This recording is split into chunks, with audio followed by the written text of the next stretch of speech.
Dubai மம்சர் Cornish பாருங்கள் மக்களே, அமைதியாக இருக்குது, அலையே இல்லை.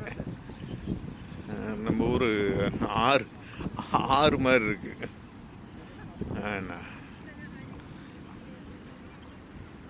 இது கடலா இல்லை சப் ரிவராண்டே தெரியல. இது நம்ம மக்கள்லாம் கூட வந்தவங்க ரூம்மேட்ஸ் நிற்கிறாங்க.